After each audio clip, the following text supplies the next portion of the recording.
나는 5시간이라고 5만 원 받을 줄 알았는데 사장님들은 그렇게 안 주시죠.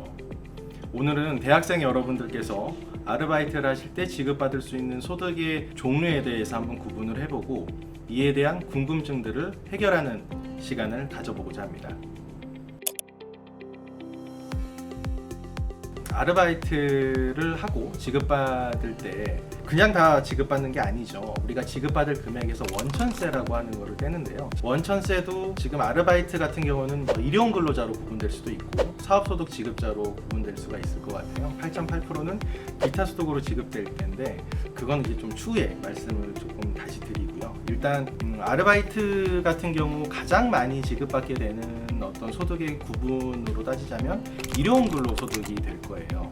일용 근로소득 흔히 이제 편의점이나 음식점 같은 데서 근무하실 때 지급받는 그러한 소득의 구분 형태가 되는 거죠. 일용 근로자로 분류가 되기 위해서는 세법적으로 조금 명시가 되어 있어요. 동일한 고용주에게 3개월 이상 고용되어 있으면 안 되고요. 건설 노동자분들 같은 경우에는 1년 이상 넘어가면 안 돼요.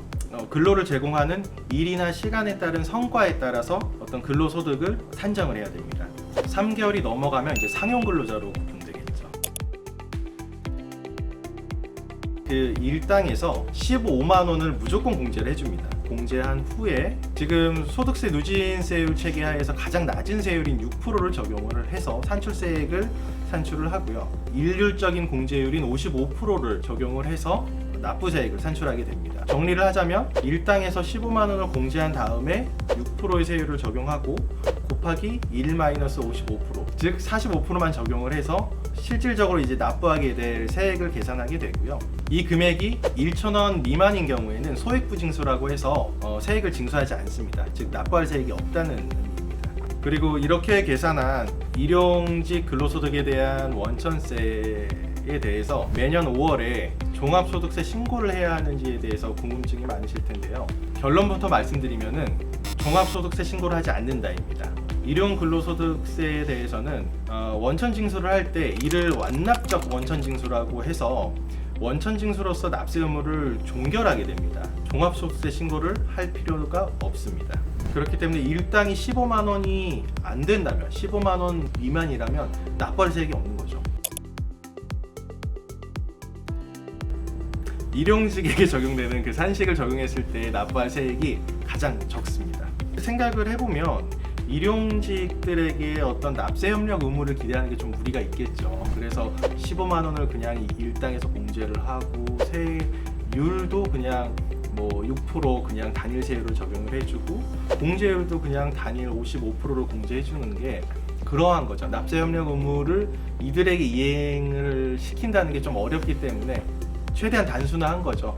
공제도 좀 단순화하고 혜택도 좀 크게, 공제율도 크게 적용을 해주는 거고요. 고용주 입장에서도 그렇고 이제 근로자 입장에서도 그렇고 사업소득자로 구분되고 싶어하는 이유가 있는데요. 4대 보험 납부를 하지 않는다는 점, 그리고 5월에 종합소득세 신고를 할 때 환급의 가능성이 있다는 점. 근데 여기서 조금 이렇게 잘 알아두셔야 될 게 요새 과대 광고가 너무 많아서 3.3% 프리랜서 사업소득자들은 무조건 환급이 된다라고 막 광고를 하고 알고 계신데 그거는 아니라는 점, 좀 알고 계시면 좋을 것 같아요. 사업소득 같은 경우에는 고용관계가 없어야 됩니다. 즉 독립성이 있다는 얘기인데요. 이 독립성 유무는 지금 말씀드리는 이제 어떤 여러 가지 요건을 종합적으로 재반 사정을 종합적으로 고려해서 산정을 하게 되는데요. 근로를 제공하는 자, 즉 아르바이트생이 되겠죠. 아르바이트생이 고용주의 어떤 직접적인 지시를 받는지 유무, 그 근로를 제공함에 있어서 시간적, 장소적 제약을 받는지 여부, 회사의 어떤 내규가 있을 텐데 그 내규를 의무적으로 따라야 하는지 여부 등을 종합적으로 고려해서 독립성이 있는지 없는지 여부를 산정하게 됩니다. 그래서 이러한 요건에 따라서 독립성이 있다라고 판단이 되면 사업소득자로 구분이 되는 거고요.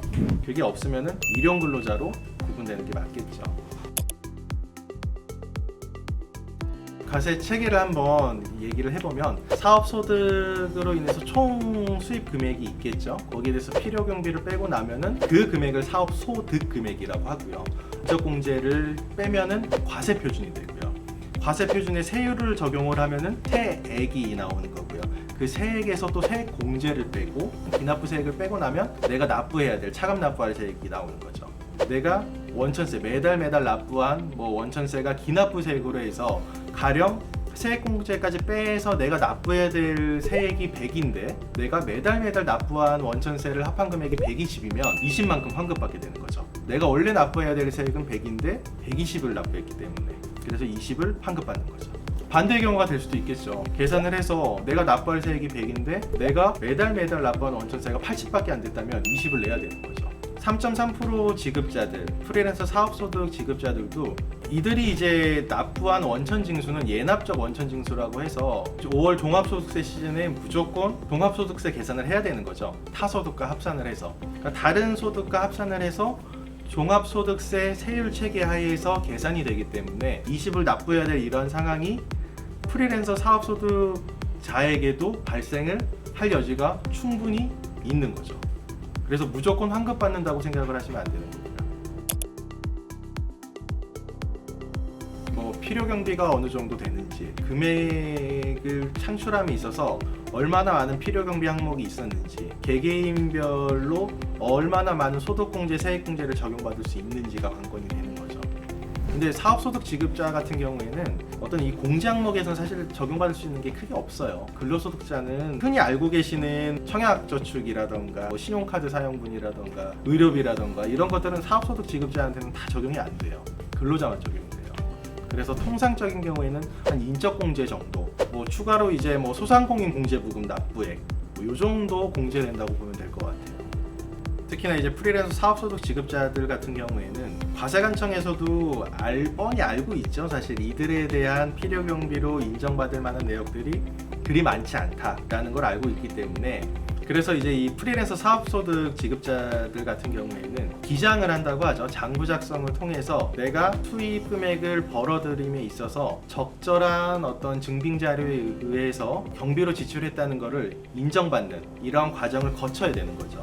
사업소득자이기 때문에 필요경비 공제가 있을 거고요. 이건 공제라기보다는 내가 이 사업과 관련된 필요경비, 경비사용분에 대해서 입증된 경비에 대해서 공제가 돼서 소득금액이 적어질 수도 있을 거고요. 그리고 개개인이 처해 있는 본인에 대해서 일단 150만 원 인적공제가 무조건 적용이 될 거고, 부양가족이 있다면 인별로 또 150만 원 공제가 될 거고, 장애인이나 고령자가 있다면 거기에 대해서 추가로 적용이 될 거고, 이런 등등의 이제 공제 항목들은 또 개별적으로 다 다르기 때문에 이런 것들을 적용하게 되면은 환급 대상자가 될 가능성이 있는 거죠.